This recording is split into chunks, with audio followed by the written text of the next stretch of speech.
enggak perlu pembukaan kok Ustazah. Langsung aja ya ibu-ibu. Sudah siap untuk kita ngaji hari ini, Bu? Nah, baik, alhamdulillah ya. Kita mulai, bismillahirrahmanirrahim. Assalamualaikum warahmatullahi wabarakatuh. Waalaikumsalam warahmatullahi wabarakatuh. Alhamdulillah. Sama-sama kita bersyukur kepada Allah karena di cuaca sore hari ini yang sudah mulai rintik hujan ya.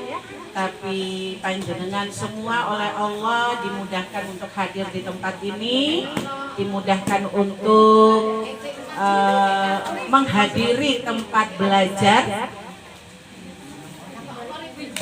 Ya, gimana? Siapa mas yang mana yang belum ke depan? Monggo. Masnya yang belum ke depan silakan maju. Ada temannya di depan sini, ada banyak temannya. Nek di belakang malah dapatnya ibu-ibu. Mau tetap di situ? Kelas berapa itu, TK apa SD? Kelas piro? Endi wonge? Oh, baru pertama kali? Sudah yang keberapa? Berarti sudah sering datang? Terus yang ikut siapa? Mamanya? Adiknya yang mana? Ya? Oh, ya. Pantas adiknya udah selai aja di sini ya. Karena memang sudah terbiasa, nek masnya belum mungkin ya. Masih perlu untuk menyesuaikan diri dulu, nggak apa-apa, oke? Baik ibu-ibu sekalian dan juga anak-anakku sekalian, coba perhatikan Ustazah Nida di sebelah mana? Coba mas, yang baju merah. Ustazah Nida di sebelah mana? Ada di depan sini ya? Ustazah Nida bukan mainan itu yang ditepok-tepok. Sekarang perhatiannya ke Ustazah Nida dulu ya. Sekali lagi Ustazah Nida sampaikan, sama-sama kita bersyukur kepada Allah karena di sore hari ini kita berjumpa kembali dalam rangka thalabul ilmi. Kalau memang sudah niatnya thalabul ilmi, maka monggo pemikirannya, fokusnya itu diarahkan kepada pemateri. Biar apa? Biar ilmunya yang didapat itu berkah. Kalau ilmunya sudah berkah, insya Allah mampu merubah seseorang itu menjadi lebih baik. Ya. Tidak lupa salawat dan salam semoga tetap tercurah kepada junjungan kita Nabi Muhammad Sallallahu Alaihi Wasallam. Semoga kehadiran kita di sini menjadi tanda atau bukti cinta kita kepada Rasulullah, kepada ajarannya untuk thalabul ilmi fardhatun ala kulli muslim. Dan semoga kita semua yang ada di sini menjadi orang-orang yang nantinya bisa mendapatkan syafaat Rasulullah di hari kiamat nanti. Amin ya robbal alamin. Siapa yang mau dicintai oleh Rasulullah? Yang nggak angkat tangan yogis nanti ditinggal. Siapa yang mau dicintai oleh Allah? Kalau mau dicintai oleh Allah berarti harus fokusnya ke Ustazah Nida. Karena Ustazah Nida, kenapa kok harus fokusnya ke Ustazah Nida? Karena Ustazah Nida mau menyampaikan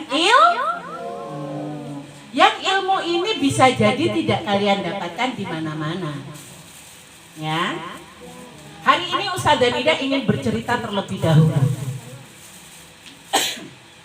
Anak-anak sudah pernah dengar cerita tentang Abdullah bin Huzafah? Sopo Gus? Sudah ada yang pernah dengar? Abdullah bin Huzafah. Ada yang pernah dengar? Maka bersyukurlah. Kalau belum pernah, aku belum pernah dengar maka bersyukurlah hari ini kalian akan mendapatkan ilmu yang belum pernah kalian dapatkan. Kisah ini tentang seorang sahabat Nabi yang termasuk di dalam as-sabiqunal awwalun, atau orang-orang yang pertama kali masuk Islam dan mereka itu dijamin surga oleh Allah. Namanya Abdullah bin Hudzafah. Siapa namanya? Jadi sahabat Nabi itu nggak cuma Umar bin Khattab, nggak cuma Ali bin Abi Thalib, nggak cuma siapa lagi? Ya tadi Ali bin Abi Thalib, Ustaz Danida udah sebut. Siapa lagi? Abu Bakar. Siapa lagi? Utsman bin Affan. Siapa lagi? Sudah. Ada banyak tapi kita nggak tahu, bener nggak? Kita lebih hafal penyanyi atau artis bintang film. Sementara sahabat Nabi kita nggak begitu kenal. Ya hari ini nggak apa-apa. Mudah-mudahan dengan sering hadir ke sini nanti bisa bertambah keilmuannya atau pengetahuannya tentang sahabat Nabi. Nah, tadi Ustazah udah bilang bahwa yang namanya Abdullah bin Hudzafah ini adalah salah satu sahabat Nabi yang merupakan as-sabiqunal awwalun. Beliau juga termasuk orang yang diperintah Nabi untuk melakukan hijrah dari Mekah ke Habasyah atau ke Afrika. Itu adalah hijrah pertama. Kemudian beliau juga termasuk salah satu utusan yang Nabi Muhammad kirim ke Raja Persia, dan yang terakhir beliau dikirim ke Raja Romawi. Nah sampai di kerajaan Romawi mereka itu ternyata menjadi tawanan, dan Abdullah bin Hudzafah ini dipanggil dalam keadaan tertawan gitu ya, atau terikat. Nah kemudian sang raja ini bertanya, oh jadi ini utusannya Muhammad, kalian ini orang-orang yang mengikuti agama Muhammad? Terus dia jawab, betul, kami adalah pengikut Muhammad. Lantas sang raja berkata gini aja deh, mulai sekarang saya akan berikan separuh dari kerajaan saya, tapi syaratnya satu, kamu ikut agamaku, yaitu Nasrani. Nah, bayangkan ditawari kekayaan kerajaan Romawi. Kalau dikira-kira duitnya kuwi mungkin ya miliar-miliar lah ya. Kira-kira gelem ora Mas? Masuk agama Nasrani tak kasih kekayaan separuhnya Romawi. Siapa yang mau? Iso tuku HP iPhone 17, piro-piro terserah. Orang mikir cicilan, orang mikir mutang gitu. Ada yang mau? Ada yang mau? Ibu-ibu barangkali? Oh, alhamdulillah nek ngono kuwi orang mikir minyak, orang mikir beras, orang mikir cicilan SPP. Wis Bu, ada yang gelem? Oh, enggak ada ya. Taruhannya itu masuk agama Nasrani, tinggalkan agama Islam. Maka sama seperti jenengan yang menolak, walaupun nantinya dimudahkan dalam hal dunia, Abdullah bin Hudzafah juga nolak. Dia cuma berkata gini, kalaupun engkau memberikan seluruh kekayaan Romawi, aku gak akan bakal masuk agamamu. Bahkan terlintas dalam otakku aja enggak. Sang raja mendengar jawaban seperti itu, marah, emosi, merasa dihina. Dikasih kemudahan, kamu bakalan tak lepaskan jadi tawanan, kok ragelem. Maka akhirnya dia memerintahkan pasukannya, ikat laki-laki ini, salib dia. Maka Abdullah bin Hudzafah disalib. Setelah disalib, dikasih tawaran lagi, gimana? Gak enak kan disalib di padang pasir tuh. Gak enak kan, udah gimana, kamu masuk agama Nasrani? Lagi-lagi Abdullah bilang, kagak mungkin, enggak rela aku masuk agamamu. Maka pasukan Raja Romawi ini disuruh untuk memanah Abdullah bin Hudzafah dari jarak dekat. Jarak dekat Bu, nggak jauh nggak. Di depan mata Abdullah bin Hudzafah itu dipanah. Dipanah seperti itu kira-kira sakit apa geli Bu? Sakit lah. Dia nggak bakalan ketawa, kesakitan. Tapi dia tahan rasa sakit itu. Lagi-lagi dia ditawarin, gimana masuk Nasrani enggak? Enggak. Tidak puas hanya dengan dipanah dari jarak dekat, badan Abdullah bin Hudzafah disiram dengan air panas. Ada di sini yang kuat? Ada yang kira-kira kalau saya berada di posisi Abdullah bin Hudzafah, saya pun akan tetap tegar? Ada yang kira-kira sudah siap menerima siksaan yang seperti itu? Kenapa gede-gede? Sama, saya juga kagak. Enggak deh. Enggak. Diikat, ya, disalib, dipanah dari jarak dekat dan disiram dengan air panas. Kita keciprat air panas aja gimana Bu? Heboh di dapur. Abdullah bin Hudzafah menerima semua tekanan itu dan dia tetap dalam agama Islam. Sekarang udah kenal belum sama Abdullah bin Hudzafah? Sudah belum? Kira-kira dia itu siapa? Sahabat Nabi yang punya iman yang kuat banget. Bahkan diberi siksaan yang seperti itu pun dia tetap teguh dalam agama Islam. Manusia sekarang gak usah dipanah Bu, gak usah disiram air panas. Dijanjikan nanti kuliah dikasih uang beasiswa, bisa ditukar tuh keyakinannya. Gak usah yang beasiswa, dikasih supermi 1 kerdus, bisa beralih. Pertanyaannya, bagaimana bisa orang seperti Abdullah bin Hudzafah memiliki kekuatan akidah seperti itu? Jenengan pernah nggak sih membayangkan punya anak setegar Abdullah bin Hudzafah? Dengan sekarang kondisi hidup kita ya Bu, mudah apa mudah? Ya sedanglah ya. Kadang agak mudah, kadang yo mudah banget. Kita bilangnya mudah aja terus ya Bu, walaupun nangis nggak apa-apa. Pokoknya mudah lah. Mudah nangis gitu. Ya. Jadi anak-anak sekalian, sekarang Ustazah Nida mau nanya. Misalnya ada yang bilang, aduh adik cantik, yang ganteng, kamu masuk agama saya tak kasih es krim 5 biji, mau nggak? Kenapa nggak mau? Es krim enak loh. Dijilat-jilat. Kamu tak kasih uang jajan setiap hari 100.000, tapi nggak usah jadi orang Islam, mau nggak? Aku 100.000 uang 1 juta. Nah 100.000 sih, nah 1 juta aku tak mikir-mikir. Masya Allah ya. Jadi ibu-ibu yang dirahmati Allah dan juga anak-anakku sekalian, ada di sini yang mau seperti Abdullah bin Hudzafah? Maunya yang mana Ustazah? Keimanannya atau siksaannya?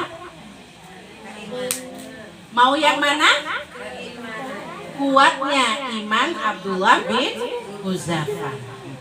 Kita semua di sini saya percaya pasti pengen banget punya anak seperti Abdullah bin Hudzafah. Apapun tantangan, apapun godaan yang dia terima, dia akan tetap teguh dengan agama Islam. Ada yang pengen seperti itu Bu? Ada? Ada yang pengen anaknya seperti Abdullah bin Hudzafah? Sudah didoakan belum Bu? Sudah? Jenengan aja kenal Abdullah bin Hudzafah baru hari ini kok. Iya, pokoknya didoakan untuk tetap teguh ya. Nah anak-anak sekalian dan juga ibu-ibu yang dirahmati Allah, Saya bercerita tentang Abdullah bin Hudzafah itu bukan tanpa alasan. Tadi pertanyaannya, kok bisa manusia punya kekuatan iman seperti itu? Gimana caranya? Jenengan bertanya-tanya apa enggak? Aku yo pengen anakku koyo ngono, gimana ya caranya ya? Ada yang punya pertanyaan kayak gitu? Oke, sebelum saya jawab pertanyaannya ibu-ibu, kita main game sebentar untuk merilekskan pikiran kita, ya. Permainannya gampang. Ini masing-masing anak di sini semua punya ibu kan ya? Bawa pasangan ibunya kan ya? Maksudnya ada ibunya. Ada yang enggak? Oh, boleh nanti sama teman laki-lakinya boleh, ya. Nah, silakan nanti Ustazah Nida akan sekarang gini dulu. Pergi ke ibu masing-masing deh. Anak-anaknya pergi ke samping ibunya masing-masing. Duduk bareng ibunya masing-masing.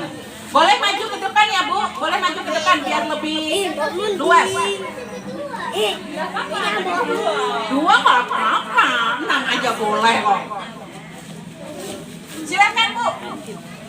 Tempat duduknya boleh maju ke depan ya, boleh maju ke depan biar nggak sempit di belakang. Sudah ditemukan ibunya masing-masing?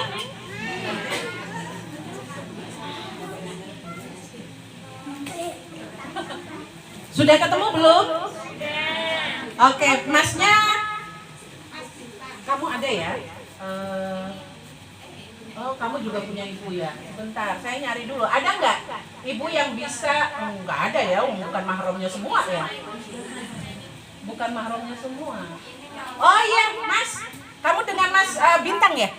Nah, kamu sama Mas Bintang sini, Mas. Sama Mas Habib. Habib nggak apa-apa lah. Sini ngajar Mas Bintang kan? Sama Mas ini, sama Mas Bintang. Oke. Nanti Mas Bintang jadi orang tuanya, Habib jadi anaknya ya. Ora apa-apa. Oh, sesok ya jadi bapak. Jadi permainannya gini. Nanti saya akan menyebut 3 nama. Reptil, kemudian limbik. Perhatikan baik-baik ya. Reptil, limbik, kemudian neokortek. Atau saya singkat jadi kortek. Ya. Perhatikan. Ketika saya menyebut reptil, yang anak loncat 2 kali, yang ibu tepuk tangan 1 kali. Reptil, kita coba. Nanti anaknya nggak usah loncat dulu ya, cukup gini-gini doang. Ya. Kita coba reptil. Ya, ibunya tepuk tangan, jangan juga lemes, Bu. Kelihatan tuh, kelihatan auranya tuh lemes. Coba semangat ya, reptil. Oke, anaknya gini. Nah. Kemudian ketika saya sebut limbik, anaknya meluk mamanya, mamanya nepuk punggung anaknya. Ya, paham ya? Limbik, anak peluk mama, mama nepuk punggung. Mas Bintang nanti kayak gitu, dipeluk Habibnya. Yang ketiga, kortek. Ketika saya sebut kortek, maka jenengan akan gini bareng-bareng sama anak. Berpikir. Coba, kita coba. Kortek. Berpikir. Oke, sekarang coba berdiri. Yuk, berdiri, berdiri.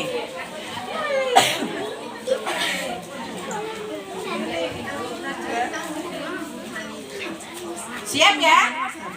Agak maju ke sini nggak apa-apa loh ibu-ibu.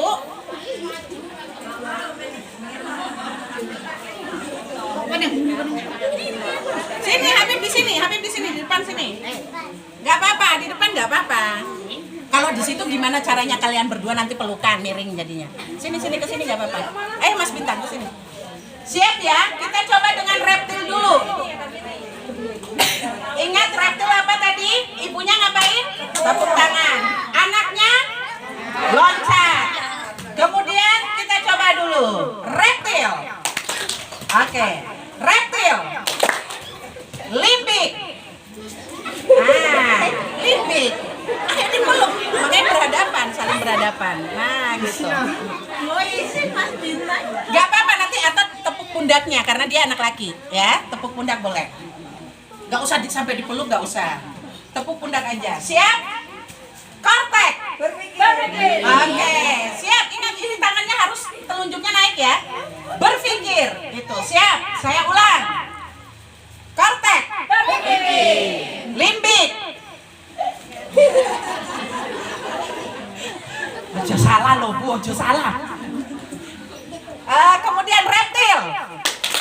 Ayo anaknya lupa loncat. Nah, perhatikan ya, loncat. Reptil, reptil, limbik, kortek, kortek, limbik, reptil, kortek, berpikir. Saya juga keliru nyampe. Oke, ulang sekali lagi ya, sekali lagi. Kortek. Oke, kortek. Limbik. Reptil. Anaknya jangan lupa. Anaknya jangan lupa. Reptil. Reptil. Limbik. Kortek. Kortek. Kortek. Kortek. Limbik. Reptil. Reptil. Reptil. Berpikir. Ya, nanti sudah oke. Sip, duduk.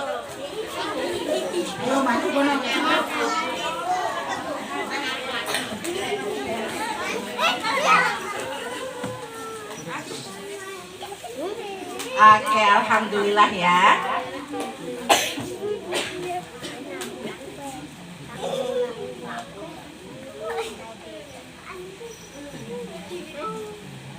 Oke, terima kasih semuanya sudah berinisiatif untuk ikut kegiatan ini. Jadi tadi ice breakingnya, dari ice breaking itu jenengan bisa kelihatan. Kalau dengan anak terbiasa emosian, bahkan untuk memeluk aja sungkan. Nah, tapi kalau anaknya untuk masalah limbiknya terpenuhi, otak limbiknya terpenuhi, apapun yang jenengan lakukan dia akan menerima dengan senang hati. Hari ini ketika Abdullah bin Hudzafah memiliki kekuatan iman dan akidah, itu terkait dengan 3 komponen otaknya. Dan inilah yang akan saya sampaikan pada jenengan sore hari ini. Kita akan belajar tentang ilmu otak, ya. Siap ibu-ibu? Untuk ilmu otak ini sebenarnya kalau mau dipelajari itu punya banyak penjelasan yang rumit. Tapi saya akan usahakan menggunakan bahasa yang paling mudah untuk jenengan pahami. Diawali dari permainan tadi. Reptil. Itu ada 3 komponen tadi saya bilang ya, 3 komponen otak. Nama yang pertama komponen otaknya yaitu otak reptil. Otak reptil ini keberadaannya itu lebih lama atau sudah lebih awal daripada bagian otak yang lain. Otak reptil itu yang membuat kita sama dengan hewan. Ketika manusia lebih mengutamakan otak reptilnya. Otak reptil itu apa Ustazah? Dia adalah otak yang membuat gerakan spontan. Contoh gampang atau dia bisa dibilang itu fungsinya untuk melindungi. Untuk kebutuhan sehari-hari kita. Contoh, jenengan nek lapar, otomatis ngapain Bu? Makan. Nggak ada cerita ketika jenengan lapar kok pergi ke tetangga ngegosip, ya kan? Langsung yang dipikir cari warung, beli makan, kan gitu. Itu seperti itu. Jenengan misalnya dalam keadaan duduk, otomatis bernafas ya. Tensinya jalan, degup jantungnya, nah itu kerjaannya otak reptil. Ketika jenengan ngantuk yang dicari apa Bu? Bantal. Oh iya. Ketika kita ngantuk yang dicari bantal. Ketika kita marah, sangat marah, biasanya yang dicari apa Bu? Apa saja yang ada di sekitar yang bisa kita banting.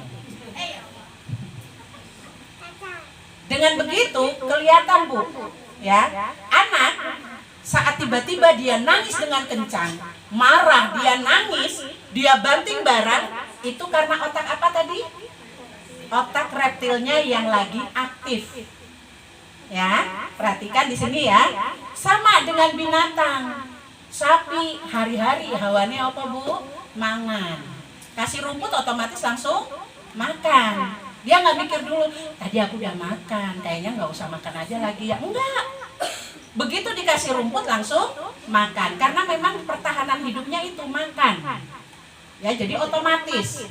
Anak nangis, anak teriak kenceng karena otak reptilnya yang lagi aktif. Saat otak reptil aktif, jenengan arek ngomong, "Oh, jangan kuwi, sapa sing ngajari ngono kuwi?" Ora masuk, Bu. Yang ada anak makin nangis, anak makin emosi. Anak makin teriak kenceng, jenengan kira-kira lebih sabar nggak Bu? Enggak. Otak reptil jenengan mesti lebih kenceng lagi. Nah, ya. Jadi itu karena otak reptil ya aktif. Maka jangan pernah menjadikan diri jenengan mengaktifkan otak reptil lebih kuat. Karena otak reptil inilah yang menyamakan kita dengan binatang. Kalau otak reptilnya yang aktif terus, apa bedanya kita dengan sapi? Anak-anak juga gitu, kalau disuruh diperintah sama ibu, lah kok ngelawan. Berarti yang aktif otak apa? Reptil. Otak binatangnya yang lagi aktif. Itu komponen pertama. Komponen yang kedua namanya limbik. Otak limbik. Otak limbik itu pusat rasa.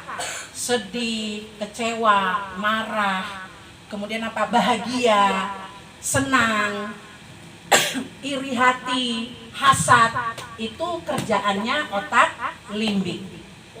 Jadi ketika anak nangis kenceng, otak limbiknya aktif, kemudian dia banting barang, otak reptilnya aktif.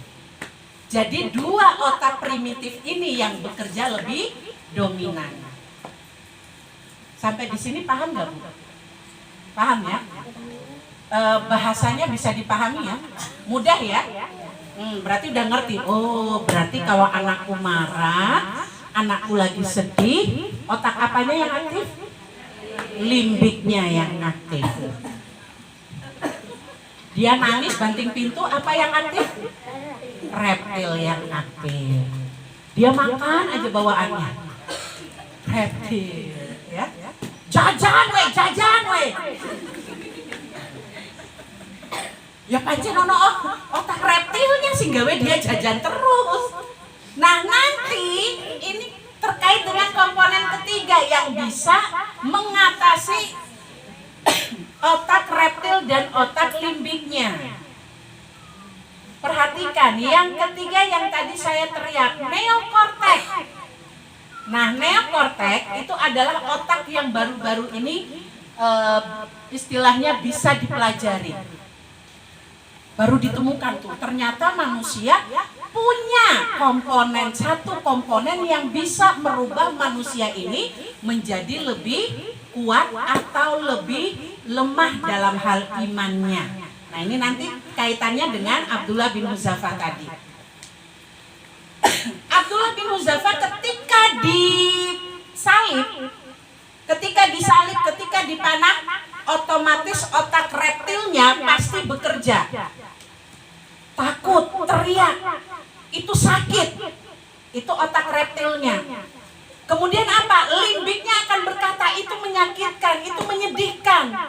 Itu sakit sekali gitu ya, merasa sedih dia tuh.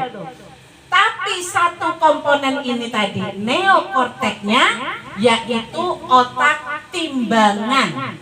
Dia yang membedakan kita dengan manusia. Otak neokorteknya Abdullah akan berkata, disalibnya saya, dipanahnya saya, ini adalah perjuangan saya di jalan Allah. Neokorteknya itu mengutamakan cinta pada Allah. Limbiknya berkata, kamu mungkin sakit, tapi ini adalah wujud cintamu pada Allah. Maka berkorbanlah. Itu yang membuat Abdullah bin Hudzafah bisa menerima semua siksaan yang diberikan oleh Raja Romawi. Nah, anak-anak kita, nek jenengan perhatikan, anakmu kok gampang emosian ya. Sedikit-sedikit teriak, sedikit-sedikit ngamuk, marah, bentak-bentak.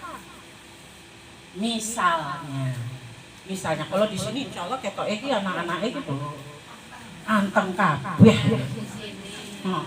Kalau di sini gitu ya. Ngaku. Dengan begitu jenengan sudah bisa paham, ketika dia marah artinya otak reptilnya lagi aktif. Kalau otak reptil aktif, kita orang tua nggak bisa memasukkan nasihat. Lah terus caranya gimana Ustazah lawang dia ki biyingnya koyo ngono. Yang harus dilakukan orang tua adalah satu, tarik nafas Bu. Ketika melihat anak nangis tiba-tiba, nggak tahu ada angin, ada hujan, nggak ada gitu ya, tiba-tiba nangis emosian, udah jenengan jangan ikut-ikutan teriak. Apa sih orang ngomong kayak mana siapa sih ngerti? Ya wes ngomong dulu. Nah, anak makin otak reptilnya ini makin kuat nanti tuh, nyalanya makin kuat tuh. Akhirnya apa? Berdua tuh teriak-teriakan.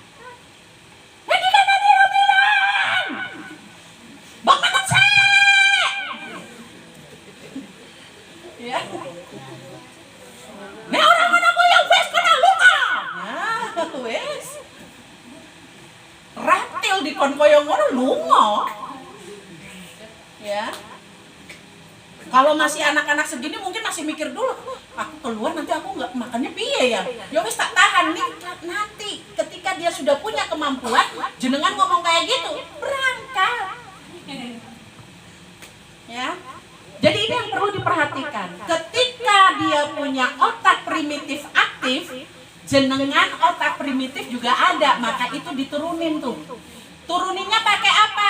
Pakai neokortek tadi, timbangan. Anak-anak ini neokorteknya baru bisa berkembang sempurna di usia 21 sampai 25 tahun, Bu. Ya. Jadi sebelum usia itu, ya jenengan masih kudu ngomong, masih kudu ngingetin, masih kudu nasehatin. Dia akan melakukan perbuatan salah berulang kali. Wis tak kandhani kok wingi kae, kok ya masih diulang pancen ngono kuwi, Bu. Pancen karena otak neokorteknya belum berkembang sempurna, makanya berulang-ulang kesalahan. Lah terus kayak gitu ya gimana caranya dia untuk bisa apik? Jenengan neokortek jenengan itu yang kepake, yang mengarahkan. Saat dia emosi, reptilnya aktif, jenengan turunkan reptil, tarik napas.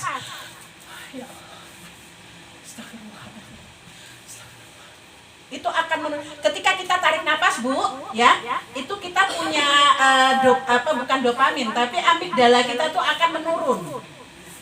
Ada oksigen naik ke otak. Itu akan menurunkan amigdala tuh. Mengecilkan, sehingga apa? Kita bisa lebih tenang. Setelah agak tenang, langsung neokorteknya jalan. Nek aku teriak, otomatis anakku makin teriak. Maka aku harus tenang. Setelah tenang gitu, dia udah masih nangis. Wah, mama aku ini. Udah kita tenang aja dulu, istighfar. Ya, istighfar. Nanti dia pasti akan agak reda. Kemudian apa? Sudah tarik napas, sudah istighfar, dia agak tenang, jenengan masuk. Adik marah ya? Kamu lagi kamu seperti ini karena kamu lagi emosi ya? Ada apa? Coba kamu cerita sama mama. Coba kamu ngomong sama ibu. Ibu kan nggak tahu kalau kamu seperti ini tuh karena apa. Kalau kamu bicara, mungkin ibu bisa kasih solusinya. Tapi kalau kamu cuma nangis begini, Umi nggak paham. Umi jadinya ibu nggak paham. Gitu ya. Jadi itu yang kita lakukan. Tarik napas. Kemudian validasi rasa. Kamu marah, kamu kecewa, kamu sedih. Itu ditanya. Anak-anak segini tuh kadang belum tahu apa yang dia rasakan. Makanya yang dia lakukan hanya nangis, hanya teriak. Putus asa karena orang tua nggak paham. Oleh karena itu kita yang sudah lebih tua, neokorteknya udah sempurna, kita yang mengarahkan. Kamu marah, kamu sedih, ada apa? Mainanmu direbut ya? Oh ternyata itu yang bikin kamu marah. Yowe sekarang sini. Mamah ngasih tahu caranya.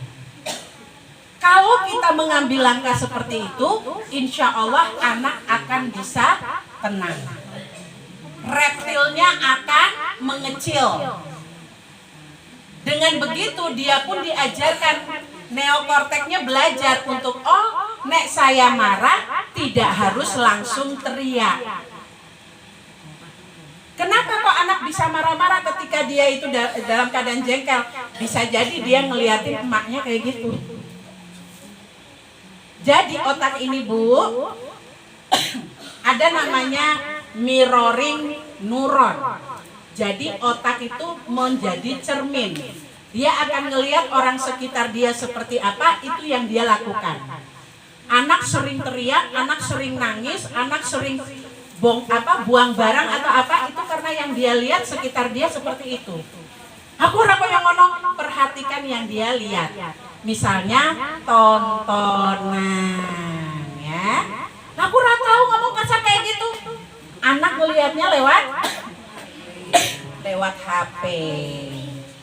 Maka itu dibilang hati-hati dengan tontonan anak-anak.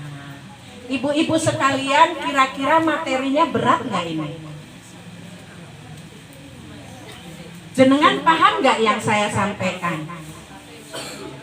Sudah agak terbuka belum? Oh ternyata ngono kuwi toh.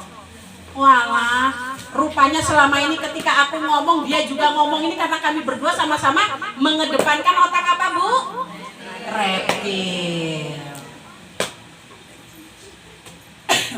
Ternyata selama ini saya itu menghadapi anak saya lebih mengutamakan otak reptil. Jarang sekali saya mengedepankan limbik dan neokortek. Ibu dengan adanya neokortek yang seimbang, caranya gimana untuk punya neokortek yang seimbang, yang sempurna? Belajar. Maka jadi ibu itu memang harus rajin belajar. Tapi Ustazah aku udah ngerti buku apa sih ngarek dibaca. Yo datang pengajian. Dengan kita datang pengajian, di pengajian itu sering diajak zikir, betul? Betul. Di pengajian atau mungkin yasinan atau mungkin apa lagi? Oh tahlilah, ya tahlilan misalnya. Jenengan kan baca ayat-ayat suci ya itu bisa merendahkan reptilnya, bisa menaikkan neokorteknya. Jadi timbangannya ini nanti bisa timbangan yang adil, yang sempurna. Bisa membedakan, oh ini baik, oh ini enggak baik. Oh ketika anakku nangis, aku bukan harus dengan teriak juga, tapi aku harus tenang. Itu neokortek yang bekerja.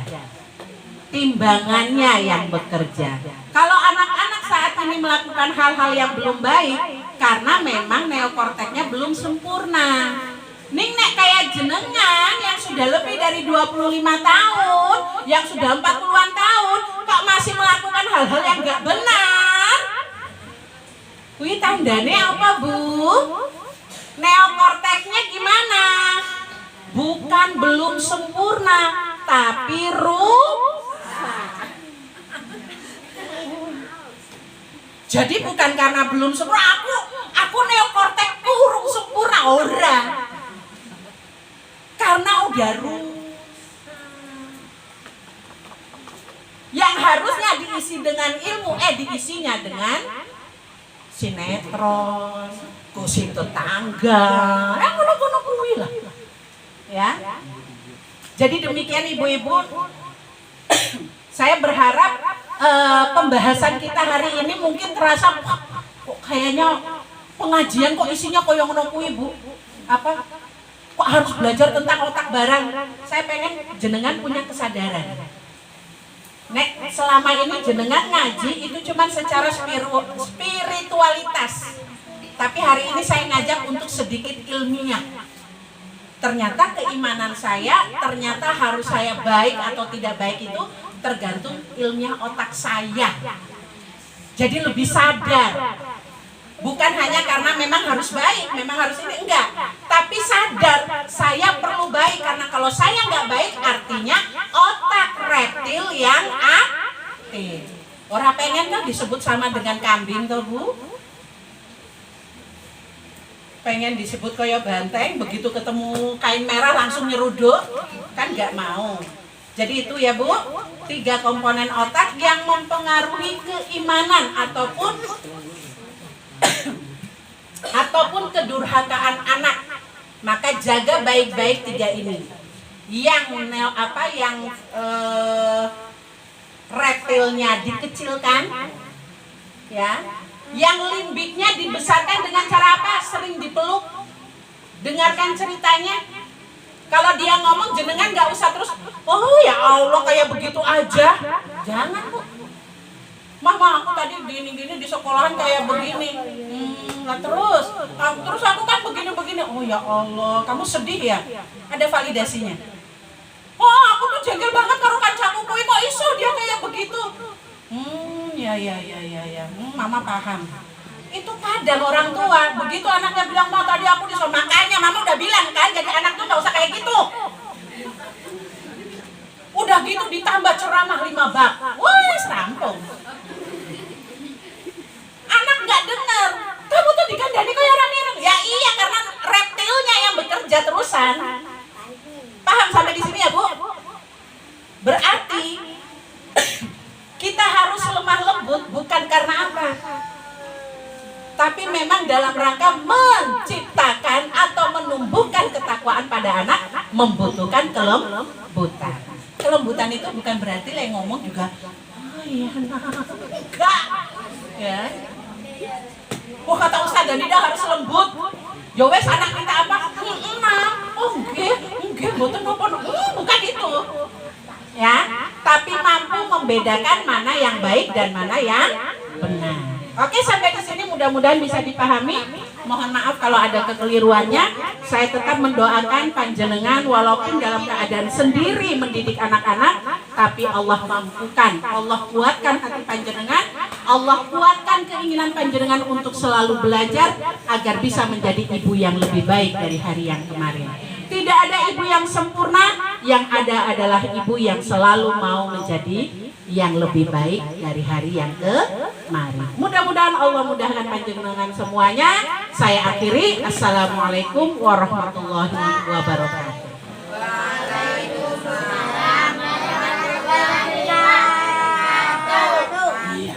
Langsung kita tutup saja dengan doa penutup majelis dan hamdalah. Subhanakallahumma wa bihamdika asyhadu an la ilaha illa anta astaghfiruka wa atubu ilaik. Alhamdulillahirabbil alamin.